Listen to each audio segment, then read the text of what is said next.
Ladies and gentlemen, welcome to What's Up, Bolts. I'm Fernando Ramirez. Oh my God, look at him. Look at him. He's excited. Get it That started. Get it Cowboys hat started, wearing, pal. sunglass donning, son of a gun. Must be Dan and Dago. How are you feeling right now?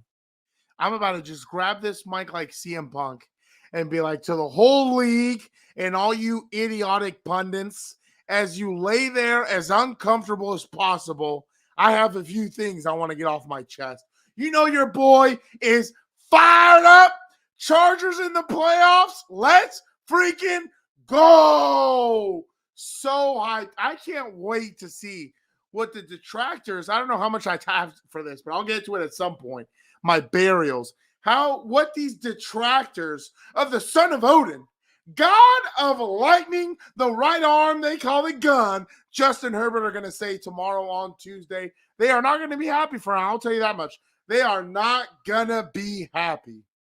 And now go Chargers, go. Bring in, Governor. I don't care. 3 weeks in a row, no whiskey sour Wednesdays. Your boy is on fire. He's in the final of his fantasy football league, I think also. We're in the the Chargers are in the playoffs.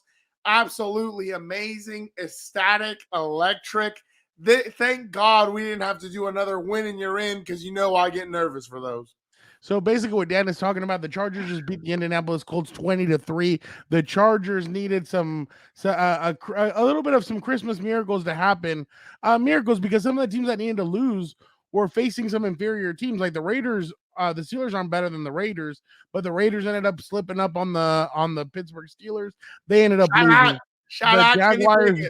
The Jaguars beat the Jets on last Thursday, and then the Patriots were getting blown out by the Cincinnati Bengals in Cincinnati, and then the Patriots bring it back, but the Bengals are able to hold them off. So obviously that meant that the Chargers had to win on Monday Night Football. They did. It was a little ugly, but they end up clinching their first playoff berth since 2018. This is in the second year of Brandon Staley's regime. Brandon Staley, through all the talk out there of, oh, hey, maybe there's somebody lurking out there trying to take your job, through some of the highs, through some of the lows, the Chargers are in the playoffs. They've stayed together. They've stayed united as a team, and they're starting to hit their stride right now and at a good time. I asked Brandon a couple of weeks ago, what did you learn from that last year? At this very point last year, they lost to the Houston Texans, and they had the same record that they did to this point, 8-6. They lost to the Texans. They went to beat the Broncos, and then they lost to the Raiders on that Sunday Night Football game. But Brandon said, we've learned a lot. We've taken it all in. We've learned how to that we need to be better. We need to take care of these guys' bodies heading down towards the end of the season. Brandon's been doing all that stuff. He's put up and and now they're 2-0 in the month of December. Well, 2-0 in this backstretch of the last 4 games of the season. They're 3-0 if you count the other game. So like Dan said, they won 3 games in a row. They're headed to the first postseason. This is the first time Justin Herbert will be in the postseason in his young NFL career. And honestly, when you're in the playoffs, you don't know what can happen. Anything can happen. It's literally a roll of the dice.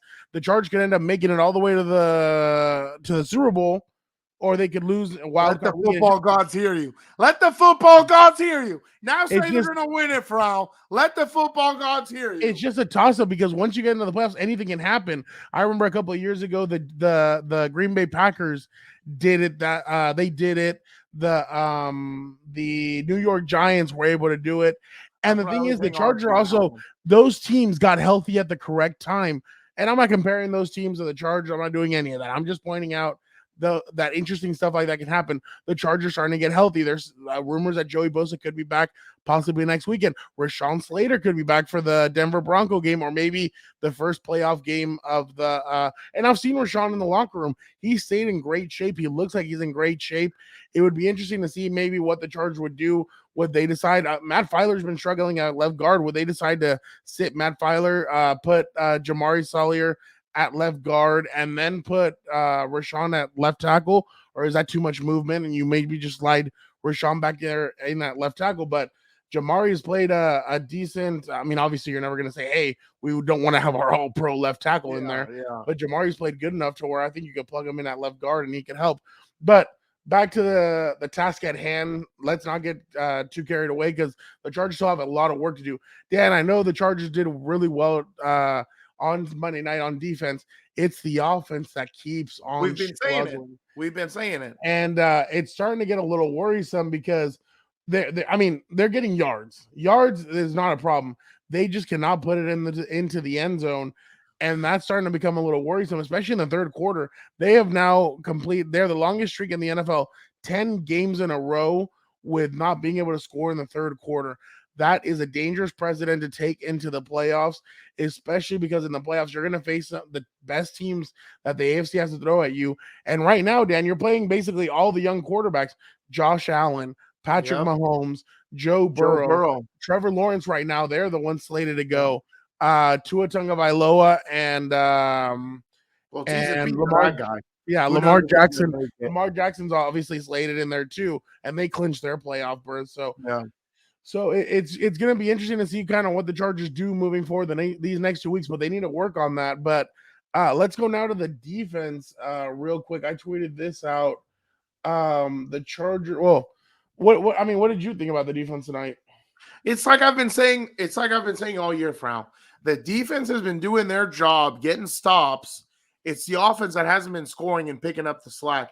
And that's the thing you saw tonight, right? You knew going into this game, all right, you're facing a not very good Indianapolis Colts defense or Colts team. And the defense showed up. They did what they had to do. They had like 3 picks, sacks. They had like 7 sacks in the game and everything else. They were making Nick Foles uncomfortable. They didn't let him get in rhythm or anything else like that. They controlled the line of scrimmage. They were pretty good against the run game. And it was just the offense that couldn't match that level of intensity. I think the defense has done their job every single game this year, obviously except the 2 games that were blowouts against Jacksonville and Seattle. But, down this stretch, they have given this offense and this team opportunities to win. And it's just been up to the offense whether they're going to finally wake up. If they got the oop-de-oop at the bottom of the playbook for round, they're saving it for the playoffs.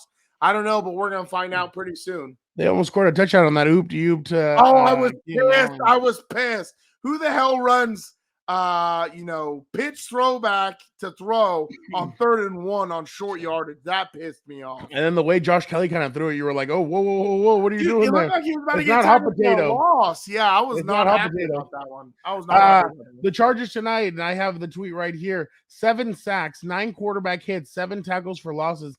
The Colts went 0 for 10 on 3rd down. They went 1 for 4 on 4th down. They had 3 interceptions and 173 yards of total offense. Dan, let's go real quick to Brandon Staley. He is at the podium. Let's see what he has to say about tonight's win. The architect. Dan, I think it's just the beginning. Just the beginning. This is not our final goal. We expected to be at this point. I'm really proud of how this season has gone for our football team and what we've been able to demonstrate in order to make it into the postseason. That's probably what I'm most proud of, not just being in it, but how we made it, what it took for us to get in. But, this is just the beginning for us. What does it say about what you're building that you've reached this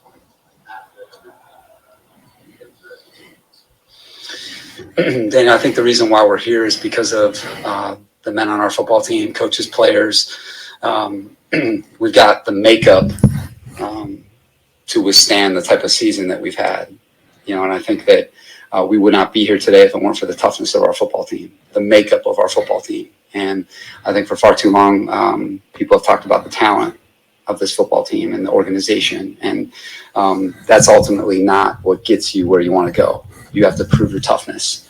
And that's what we've proven so far this year, is that we have a tough enough football team mentally and physically to be where we are right now, which is in the tournament. But our season is not over. We have 2 more games against really, really good teams. And we need to search to play our best football so we can, not only get into the playoffs, but, make a run to a Super Bowl championship, which is what our goal is. So we've got a lot of work to do. But I'm certainly proud of everybody in that locker room because today was a great day for our team.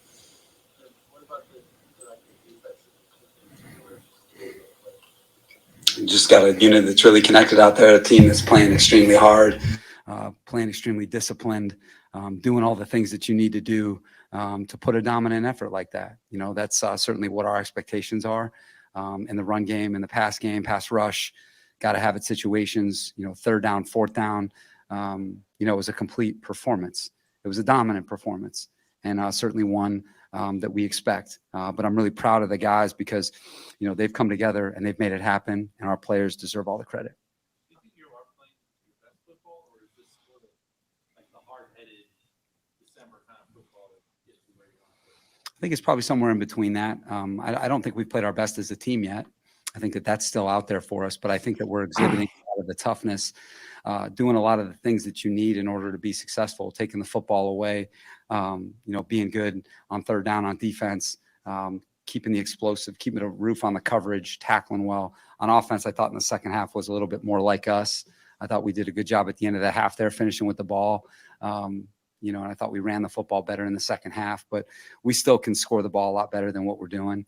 And I thought our special teams were solid tonight. And, you know, we won the takeaway battle 3-2, which was huge in the game.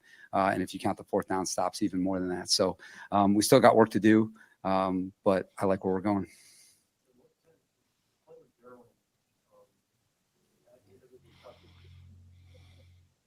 you agree with him being second? No, I did not, because I know Derwin's intent. You know, court a lot, you know, you have to establish intent. You know, I thought that he tried to lead with the shoulder. You know, it's a play where they obviously laid the guy out, you know, in a tough position, which is their fault, not ours. And Derwin made an aggressive play. And I know that, you know, we all know Derwin's not, you know, going to try and do that to anybody. So we'll have to look at it, you know, but I know what Derwin's intentions are. I know I've seen him make a lot of tackles on plays just like that.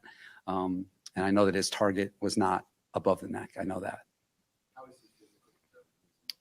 He's in the protocol right now, but he's having a heck of a time in that locker room right now. You mentioned toughness. So that word a few times. How did you build toughness with this team? We onboarded it. Was it Yeah, we onboarded it. We got a lot of toughness that we've onboarded in 2 years here. And then we've built off the guys that were here before that have it, you know, and that's what you got to do. You can't just like instill toughness in someone. They either have it or they don't. So what you got to do is you got to join up with the right guys. You got to join up with Khalil Mack, Kyle Van Noy, Morgan Fox, Bryce Callahan, you know, Sebastian Joseph Day, Troy Reeder, Gerald Everett, Corey Lindsley, Matt Filer. You got to join up with it. You got to go buy it. And then you got to draft it. Jamari Sawyer, you know, all these guys. You got to go get it. And that's our mission, is to join up with tough football players. Mike Williams is a tough football player. Justin Herbert is a tough football player. Austin Ekeler is a tough football player. And we're going to keep getting as many of them in our program as possible, because that's what it takes. And that's why we're here. It's because of the toughness of our football team. And just my favorite part of that, Frown, because this is what it's all about. He says essentially to the effect that it's not about just making it, because the job isn't done, but it's the journey on getting there. Because you remember, it was ugly real quick on that, you know, 4 or 5 game stretch or whatever, when you didn't have Keenan and Mike. And everything was getting real loud real quick over there. And I'm so glad that, you know, he was able to kind of keep everything under control. You get some guys back, you get going. Quiet the critics a little bit, because I've always said, you know, I like Brandon Staley. I like his message. I think he has the correct messaging. It just takes time to turn around these type of franchises where winning isn't like always certain, you know. It's not always a culture. And you have to instill it, like he said. You have to draft it, sign it, and everything else, and hopefully get the culture right in the few years that you get. No, and he mentioned some of the players that they've gotten, some of the players that he inherited. He did a good job of mixing and matching. But I mean, that's right. You come in the first year, you say, hey, I want to get Corey Lindsley.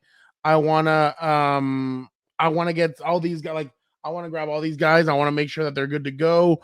You bring in a Corey Lindsley, you fix the offensive line. You draft a Rashawn Slater, and like we said, the offensive line still isn't a complete unit. Trey Pipkins finally emerges. I think, you know, it's funny. I don't think a lot of credit was given to Frank Smith last year. He was the offensive line coach. I know people in the building would give him credit, but I don't think a lot of fans and a lot of people know the name Frank Smith. He's now the offensive coordinator with the Dolphins. He was a big part, I think, of Trey Pipkins really putting it together. And I feel like he figured it out being under Frank Smith. And now this year, he's put it all together. Now, like I told you, I think Matt Filer has not played really good football at all this year. I think he's had kind of a down year. So if I was a Charger, I would consider next year if you could put Sawyer at left guard and then obviously Slater at left, you may have the best offensive line you've had in since probably the Phillip Rivers era. Yeah. In the last what was it in the last 5 weeks? These guys have given up 22 sacks. Yeah. So I mean, Justin Herbert can't be taking that kind of abuse, 100% hits. He can't be taking those amount of hits. But you come in, you fix that. You kind of try and fix that offense, and you go this offseason, you try and fix the defense.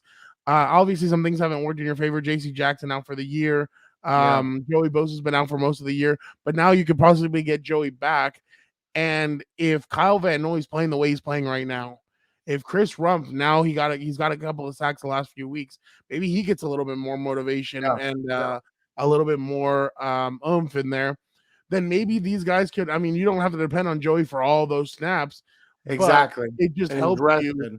Exactly. It helps you. It helps these guys gain confidence. And now it feels like everybody's kind of going at the quarterback. Like Sebastian Joseph Day's playing. Like ever since they interjected him back into this defense because he was hurt for that Raiders game, and then he got hurt, and then he was out for that Dolphins game. But then he comes back against Tennessee. Him and Braden Fayoko did a great job against Derrick Henry. And 100%. Then and today, Monday night, Morgan Fox, 2 sacks. But it wasn't just them. That's what we were trying to explain before we went to Brandon Staley real fast. If you look at it, I'll go back to it right now on defense. So Drew Tranquil gets a sack. Morgan Fox, 2. I was going to say Kyler Murray. What's his name? Kenneth Murray. Kenneth Murray, 1 sack. Kyle Van Noy, a sack. Kyle Van Noy now has 3 straight games with a sack. And I told folks, wait until Kyle starts coming into his own. He's gonna get it. Kyle told me that Falcons game, the 49ers game, he said he played terribly. And he's like, I was embarrassed with the way I played. And ever since then, he's really turned it on. He's been helping on the defensive or on the against the run. Today, I told Dan in one of those, like we were looking at the game and I saw it. And I'm like, dude, this guy is literally putting his hat on everything. He is going in there, he's hitting, he's doing everything. Like today he could have had a 3 or 4 sack game, but he did really well, I thought. And then you have obviously Chris Rumpf with a sack. Khalil Mack broke his streak. He hadn't had one since that game against the San Francisco 49ers. So there you go. Guys are starting to feel confident. Interceptions. Michael Davis hadn't had one all season. Derwin James gets one, which was a really nice one. And then Asante Samuel Jr. hadn't had one, I think, since week 1 or 2.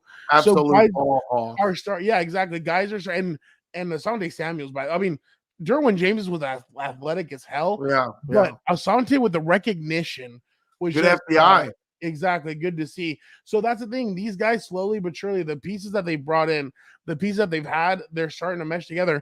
Josh Palmer, another guy who hasn't really been talked about all that much. He's been a good third weapon for the Chargers. So slowly but surely, it has been good to see some of these guys kind of put it together. 100%. And that's always going to be the biggest thing. The only thing I think they're missing, and we've talked about, is a little bit more interchanging Josh Kelly and Austin Ekeler, just to give Austin Ekeler a few more rest reps. You see him early, almost heavy in like the first half, and then they'll completely like just sit him. And then it's all Ekeler, and then they'll come back to it a little bit in the second half.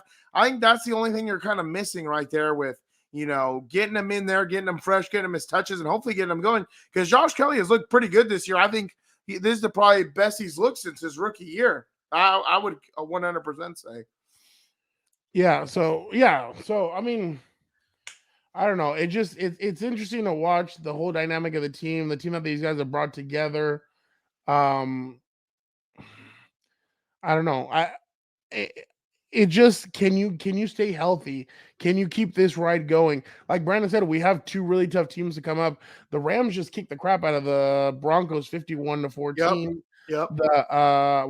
That's who you play basically, the Rams and the Broncos. So obviously you want to keep everything ahead of you against the Rams. And then people forget. People are like, oh, well, they already clinched. No, you want to go in hot 1. 2, 100%. You still have seeding to go through. So, I mean, it's like basically the Chargers have to tell themselves, would we rather play in Kansas City or in Cincy to start it off? Or you could potentially, I think you can still you could still end up possibly playing in Jacksonville to start it off. So right Well, now yeah, the series are all one yeah. game separated. Because the Ravens are 10-5, I think, and the Yeah. Chargers are 9-6. So Yes, and the Ravens, you don't know when Lamar Jackson's going to come back. So yeah. if or they if end up he does, dropping, yeah, exactly. So if they drop off, you could potentially go to start off in Jacksonville. Maybe starting off in Jacksonville isn't as bad as starting off in Cincy or starting well, off who in knows, Kansas bro? You City. get to slay the dragon that kicked the hell out of you when they came to LA. That's for sure. Well, yeah, you get the opportunity to do that. So Yeah. that'd be interesting to watch. And obviously, Brandon Staley said it there that the team is excited. They're in the locker room celebrating. I've seen a couple of tweets that are saying that obviously the locker room has erupted, that it's exciting in there. So I mean, obviously that's gonna be a good a good plane ride home for the Chargers, especially with Christmas everything and that everything. yeah, Christmas exactly. came early. They're amped up for the new year. It's going to be wild because now they're in it for sure. Yeah, so I mean that's gonna be interesting. Obviously, in a little bit we'll hear from Justin Herbert, see what he has to say. It'll be the first time in his career he heads to the playoffs. He must be ecstatic.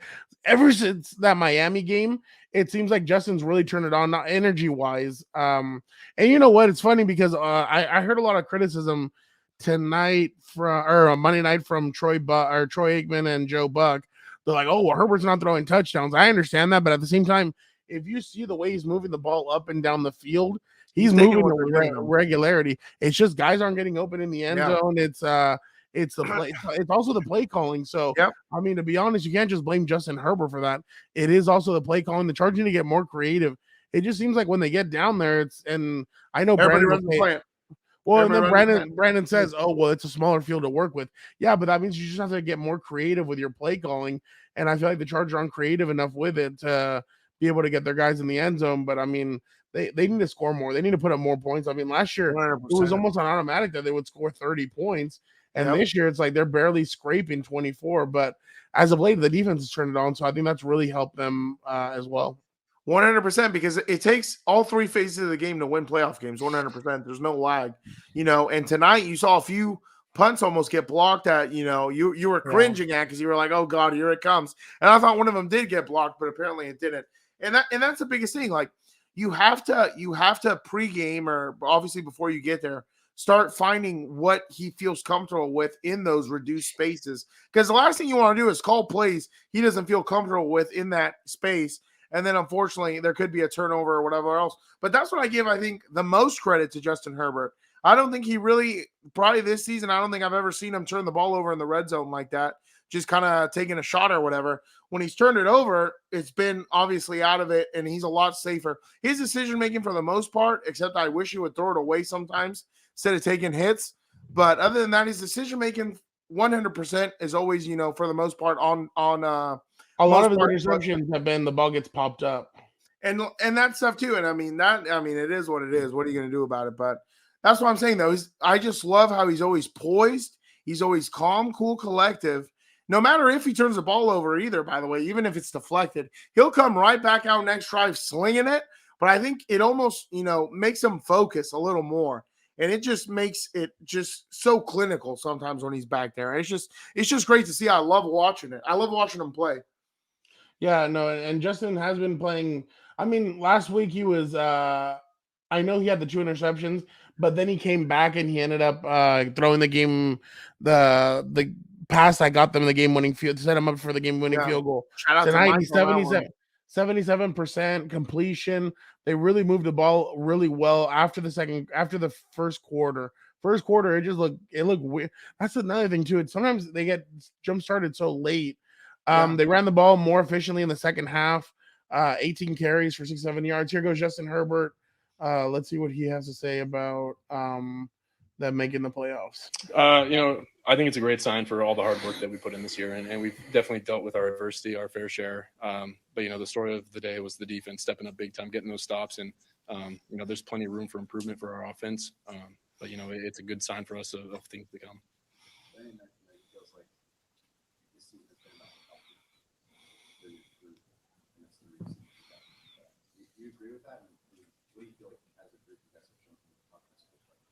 Yeah, I think we've lost plenty of guys to injuries and things like that. And they battled back, and they're doing everything they can to be out on the field. And, whenever you lose a guy like Joey Bosa or Rashawn, Mike, Keenan, it's tough to replace those guys. But the guys that stepped up, we found out a lot about those guys. Josh Palmer, DeAndre Carter, they've done an incredible job all year. And so to have everyone back and being able to perform like that, there's still plenty of room for improvement, but we'll get on that.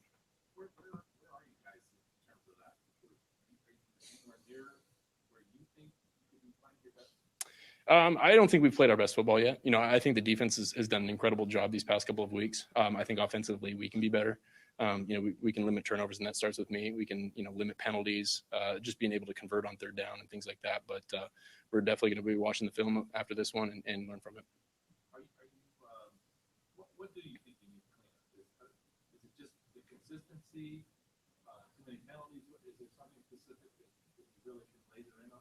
I think there's a lot that goes into it. I think it's, penalties, turnovers, being able to convert on third down. And when you're able to do all of that, you're able to move the ball. And, at times we've been able to show that. But we need to be more consistent, and it starts with our offense. So it's a great opportunity for us to get better. Justin, is this moment sweeter for you, considering what you've been through in your career so far? It was 2020, losing at the Raiders, the team last year, injury early on this year, all the injuries that you've had this season on offense specifically. Does it make this moment sweeter having gone through those lows to get to this time? I think it for sure does. It's such a tough way to lose last year to the Raiders there at the end. And some games that went not our way last year, we were able to fix that this year and learn from that. And, I think those guys in that locker room, they deserve that. They've worked so hard this year and they've earned it. And so just to be a part of it, I think the Chargers organization has done such a great job these past couple of years. It didn't go our way the past 2 years, but they stuck with it, and they're doing everything they can. So it's an honor to be a part of it. You know what my favorite part about that is? What? I just love the accountability from it. He says the defense has been playing great these past couple weeks. The offense can be better. It's not like I just am loving the mentality that's oozing, and I think it starts with the head coach. It's all about the job's not done yet. It's not enough to just make the playoffs. That's not a checklist that anybody thinks about in this league. It's all about, can you make deep runs? Can you freaking win a championship? Because that's what it's all about. That's why they play the game. That's why they keep score. And I think that the best thing is that they're talking about that they faced adversity throughout the whole season. They know what it's like. So now come crunch time, they're not going to be wide-eyed because they haven't faced anything like this before. And, it's going to be interesting to see what they do in the playoffs. And just the last thing I'd like to say about the son of Odin, I don't think he gets enough respect putting up top 5 numbers, I think. And, his 2 best targets, his 2 best receivers were out 5 or 6 games out of the year. And, I don't think he gets enough credit. And I think there's no one I would take over the son of Odin. Exactly. What's the story? Are you not happy, or you're only half happy, or still to be happy about? You're up to that's the locker room. Yeah. Finish? No, I don't think so. Okay. That's the locker room mentality right now. And this is funny. Just a quick personal story. That's what I tell these kids now. I'm like, it's not your fault. You grew up with LeBron James and half of these other guys. I grew up with Kobe. Kobe, it was all about, you're there to win championships. You're not there for Pro Bowls. You're not there for MVPs. You're not there for division titles. You're there for freaking championships and to be the best you can be. It's not about, just getting there is not enough. And that's why I love Kobe Bryant. That's always been a huge pillar of me, and especially in sports and everything else. So that's what it's all about, dude. The job's not done. It's not over until you have that ring on your finger and you get that freaking party back home in the parade. Yeah, so obviously Justin right there talking about the offense, that they need to do better. Obviously they do. It's been a struggle all season long for them on in the third quarter, and it's like, okay, you can't really put your finger on it, and you're wondering what's up, but I'm sure these guys will get it figured out. But it really brings into question, like, why? What's the missing link? What's exactly the missing link? And the problem is that I know that the Chargers don't want to blame their offensive coordinator, but it starts with Joe Lombardi. It's like, well, what are you like? If you're calling the same crap in the third quarter that you're calling it almost in every game, you're not, like, other teams are going to make adjustments to what you're running, so you have to make those adjustments. Are you making them? And I'm just questioning and asking, is he making those adjustments? We don't know, but obviously it just hasn't transpired these first few weeks of the season, and you're kind of, it makes you question a lot of what these guys are. It's making you question what the offense is doing, especially because, like we said, you get into these playoffs and it's going to be a lot tougher. These teams are going to play you a lot harder. Some of these guys have never made the playoffs before. I'm sure Brandon Staley will lean on Sebastian Joseph Day. Some of these guys that have made the I just can't think of all of them right now. Troy Reader, some of these guys that have obviously made it that have made it to the Super Bowl. I'm blanking right now on everybody, but yeah, some of these guys that have made it to the Super Bowl have won it. You're going to lean on those guys. Yeah, Kyle Van Noy. You're going to lean on those guys and see what they had to say. But similar message from both Brandon Staley and from Justin Herbert. It's all about them. It's about them putting it together. It's about them obviously being the best that they can be. So it's going to be interesting. I mean, you still have a lot to play for, like we said.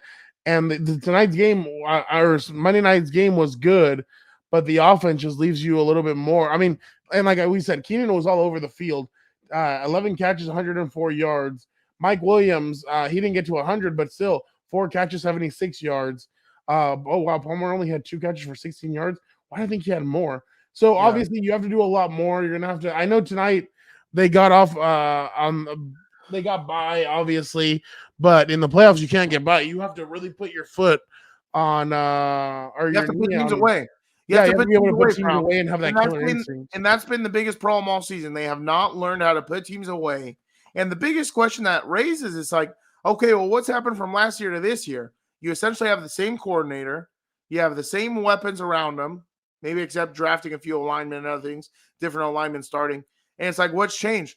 Then the other thing on top of that, I think the biggest criticism of the offense isn't even the biggest problem. Like, there's nothing wrong with dinking and dunking the whole way across the field because, number one, that's going to chew up clock, control the tempo and everything else, which is obviously, call me old-fashioned, but that's what I always want to do. The only problem is you cannot get behind schedule when you're running that type of offense because if you're dinking and dunking and then on third down you expect to pick up 9, 10, 15 yards or whatever it is, like it doesn't always happen like that. Like if you're going to dink and dunk, you have to make sure you have the right things in place so they're almost automatic, always open, and you can always get the right plays, right checks and everything else going, make the right completions, right reads. And you stay ahead of the chains because that's the biggest problem when you have that type of offense, obviously, in my humble opinion. You got to stay ahead of the chains in any offense, but especially in that one. You got to stay ahead of the chains or else we've seen it before where it just doesn't work.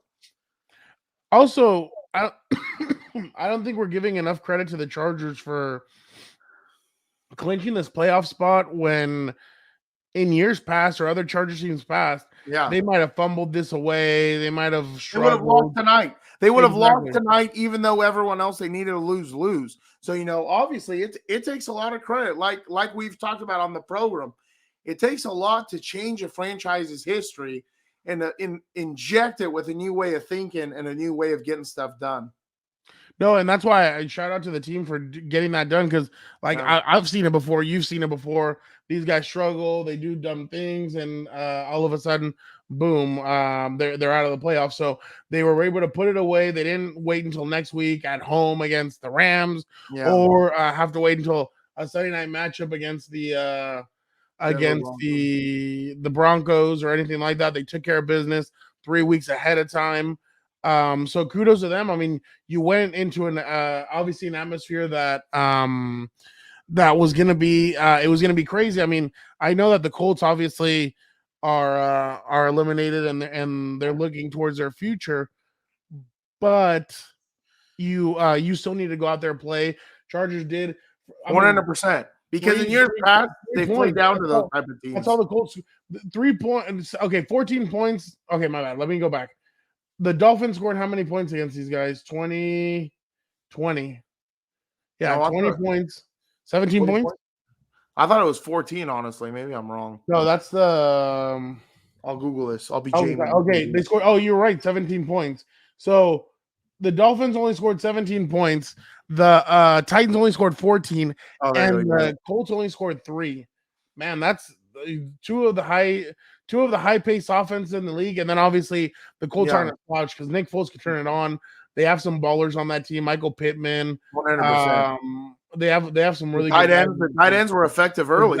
Exactly. So I mean, kudos to them for putting it together and winning their game. Now it's going to be interesting to see what can you do moving forward. They have some good tests coming up. Obviously, one of the things that Brandon Staley did mention, Derwin James is in the concussion protocol. We'll see more about that on Tuesday.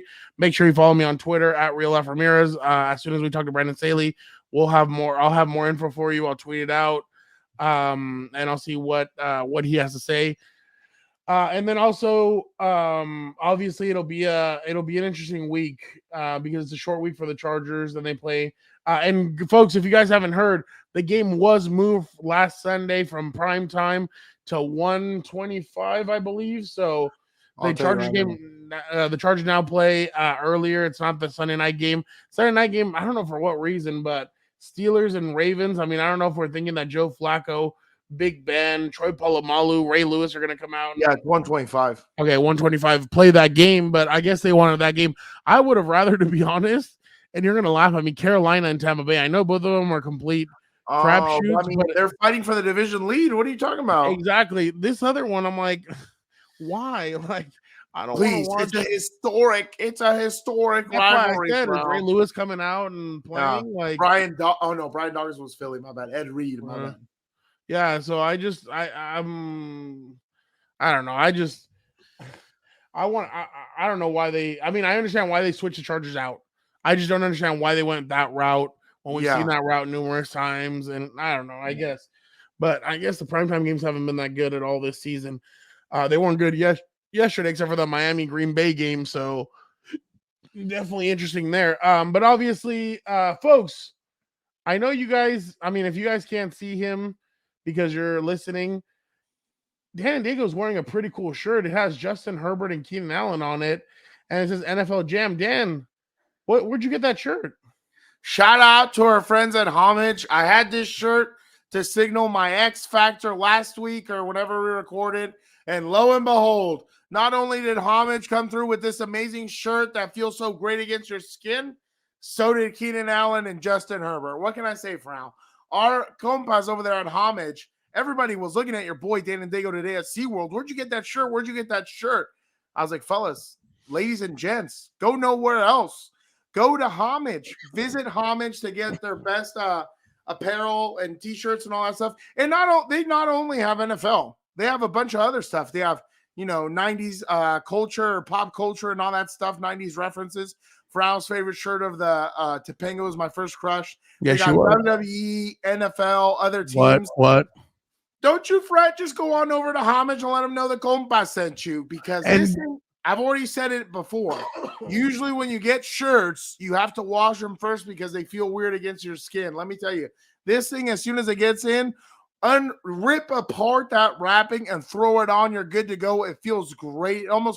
It feels like a dry fit shirt. Like I've been saying it feels like a dry fit shirt. It feels so good. And then obviously, don't forget, right now there is a contest. As soon as the COMPAS hit 200, What's Up Bolts hits 200 subscribers, Gilberto has a shirt to give out. It's a really cool Justin Herbert t-shirt. Make sure you guys subscribe. Make sure you guys like and comment. Please tell a friend. Tell a compa, be a compa.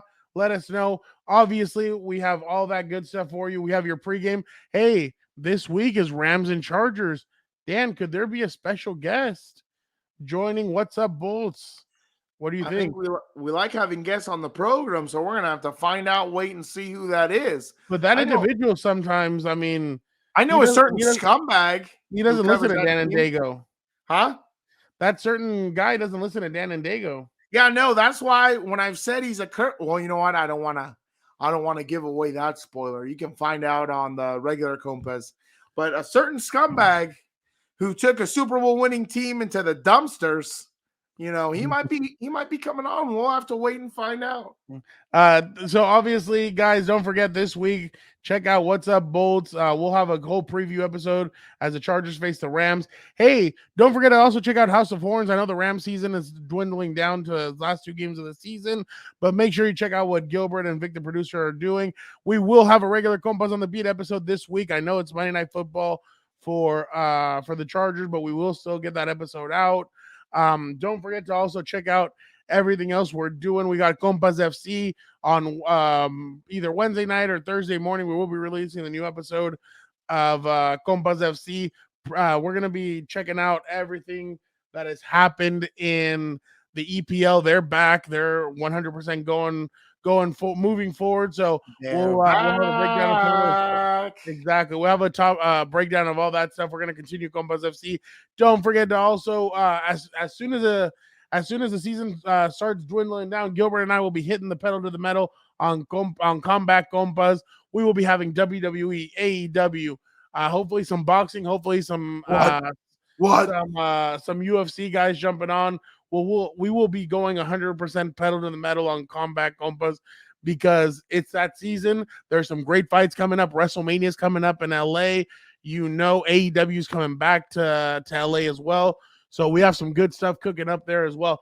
Don't forget to like, subscribe, be a compa, tell a compa, let them know, hey, what's up, Bolts? It's the hottest show out here. You guys need to check it out. They got Dan and Dago. So obviously, we appreciate you guys so much for checking out another episode. Chargers win 20-3. They're headed to the playoffs for the first time since 2018. What does that mean? Justin Herbert is finally in the playoffs. Not too bad for a social media quarterback. Oh, he's only good when his weapons are out there, Frown. What are you talking about? They're gonna be so mad. They're gonna be so mad tomorrow. They're gonna be big mad. We appreciate you guys so much. Thank you guys. Have another great week, and we will be here before your New Year. So we will wish you a happy New Year next episode. Don't forget, be a compa, tell a compa.